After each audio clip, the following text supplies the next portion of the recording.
Hello guys, আসসালামু আলাইকুম। কেমন আছেন সবাই? আশা করি ভালো আছেন। আলহামদুলিল্লাহ আমি ভালো আছি।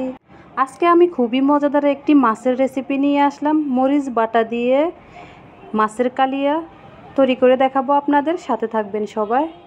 আপনাদের কাছে একটি অনুরোধ, লাইক দিয়ে পুরো ভিডিওটি দেখে নেবেন। কেমন হয়েছে অবশ্যই কমেন্টে জানাবেন। আর এই সহজ এবং মজার মজার রেসিপি পেতে হলে চ্যানেলটি সাবস্ক্রাইব করে পাশে থাকবেন। ফেসবুক পেজ থেকে দেখলে ফলো দিয়ে পাশে থাকবেন। লাইক কমেন্ট শেয়ার করবেন। কথা না বাড়িয়ে চলে যায় মূল রেসিপিতে। তো আমি এখানে একটি কড়াইতে পরিমাণ মতো সয়াবিন তেল দিয়ে দিয়েছি।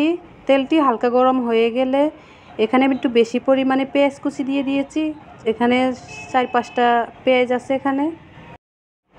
সাথে আমি স্বাদ মতো লবণ দিয়ে দেব, তাহলে পেঁয়াজটি তাড়াতাড়ি গলে যাবে। এখন লাল হওয়া পর্যন্ত অপেক্ষা করব। তো পেঁয়াজটি একটু ভাজা হয়ে গেলে এখানে আমি আদা, রসুন, জিরা বেটে সাথে দিয়ে দিয়েছি পরিমাণ মতো। এখন কিছুক্ষণ নেড়ে ছেড়ে ভেজে নেব। ভাজা হয়ে গেলে এখানে আমি বাটা মরিচ দিয়ে দেব। এখানে শুকনো মরিচ আমি পাটায় বেটে নিয়েছি পরিমাণ মতো, সাথে দিয়ে দেব। দিয়ে ভালো করে তেলের সাথে কষিয়ে নেব। এই মরিচ বাটা যত ভালো করে কষাবেন ততই ঝাল কম লাগবে, এজন্য একটু বেশি করে কষাতে হবে। কিছুক্ষণ নেড়ে ছেড়ে এখন আমি হলুদের গুঁড়া দিয়ে দেব পরিমাণ মতো, আর চাট মশলা দিয়ে দেব পরিমাণ মতো। এখন আবারও ভালো করে নেড়ে ছেড়ে দেব। এখন আমি পাটা ধুয়ে যে পানি রেখেছিলাম সেই পানি দিয়ে দেব, সাথে দিয়ে ভালো করে কষিয়ে নেব। আমার আগের ভিডিওতে যারা যারা লাইক কমেন্ট শেয়ার করেছেন তাদেরকে অসংখ্য অসংখ্য ধন্যবাদ। এভাবেই পাশে থাকবেন সব সময়। এখন ঢাকনা দিয়ে কিছুক্ষণ কষিয়ে নেব।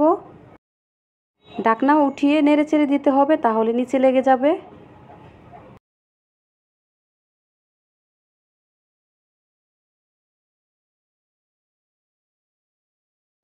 এখন ভালো করে কষানো হয়ে গেলে আমি এখানে মাছ দিয়ে দিয়েছি। এই মাছগুলি নদীর মাছ, বড় সাইজের মাছ ছিল, কিন্তু এটা কি মাছ আমি নাম জানি না। মাছগুলি আমি ছোট ছোট করে কেটে নিয়েছি। এখন ভালো করে ধুয়ে তারপর সাথে দিয়ে দিয়েছি। এখন মশলার সাথে ভালো করে মিশিয়ে নেব। মিশানো হয়ে গিয়েছে। এখন ঢাকনা দিয়ে ঢেকে 2 মিনিট অপেক্ষা করব। মাঝে আমি ঢাকনাটা উঠিয়ে আবারও নেড়ে দিয়েছি। নেড়ে দিয়ে আবারও ঢাকনা দিয়ে ঢেকে দেব। একদম ভালো করে কষানো হয়ে গেলে যদি দেখেন উপরে তেল ভেসে উঠছে, তাহলে পানি দিয়ে দিবেন পরিমাণ মতো। আমি এখানে পরিমাণ মতো পানি দিয়ে দিয়েছি। পানি দিয়ে নেড়ে ছেড়ে ঢাকনা দিয়ে ঢেকে রান্না করে নিতে হবে।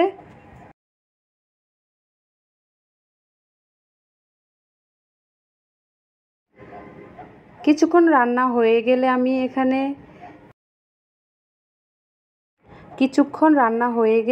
আমি এখানে গোটা রসুন দিয়ে দেব। তাহলে এই মাছের কালিয়াটা খেতে আরও বেশি মজার লাগবে, সেজন্য। এই যে আমি ছোট ছোট রসুনগুলি ভালো করে ধুয়ে নিয়েছি চিলে। এখন সাথে দিয়ে দেব আর ঢাকনা দিয়ে ঢেকে রান্না করে নেব।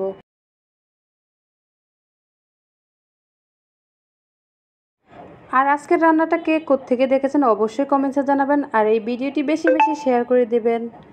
মাশাআল্লাহ, দেখতে যতটা না সুন্দর হয়েছে, খেতেও অসম্ভব মজার হয়েছে। তো আজকে এ পর্যন্তই। সবাই ভালো থাকবেন, সুস্থ থাকবেন। আমার জন্য বেশি বেশি দোয়া করবেন। আল্লাহ হাফেজ।